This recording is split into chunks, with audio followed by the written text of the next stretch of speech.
সুপ্রভাত। ইংরাজি নববর্ষের প্রথম সকালে সবাইকে অন্তর থেকে শুভেচ্ছা জানাই।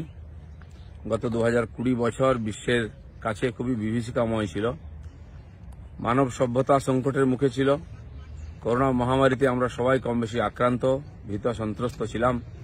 আমাদের প্রগতি বন্ধ হয়ে গেছে, আত্মীয় স্বজনকে হারিয়েছি। সেই দুঃখ বুকে নিয়ে আমরা নতুন বছরে পদার্পণ করছি।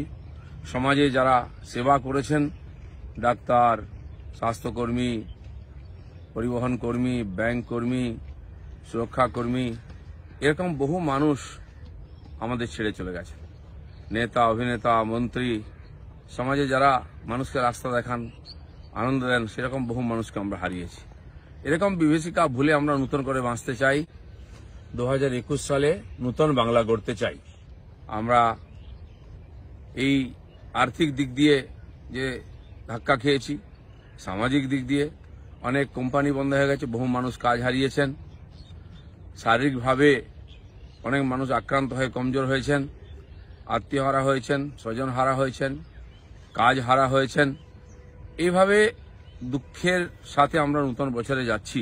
যেন আমি আশা করব সবাই মিলে নতুনভাবে একত্রিত হয়ে নতুন বাংলা গড়ার জন্য শপথ নিতে হবে। সারা দুনিয়া তথা দেশ এই যে সংকট থেকে বেরিয়ে আসছে, এটা সবার সামূহিক প্রয়াসে, আমাদের মাননীয় প্রধানমন্ত্রীর দূরদর্শিতায় সম্ভব হয়েছে। গরিব মানুষ বাড়িতে থেকেও খাবার পেয়েছেন, যারা জব হারিয়েছেন তাদেরও কাজের ব্যবস্থার চেষ্টা করা হয়েছে। অন্যান্য উন্নত দেশ তারা হয়তো অনেক বেশি ক্ষতিগ্রস্ত হয়েছে, সেদিক দিয়ে ভারত সামলে নিয়েছে।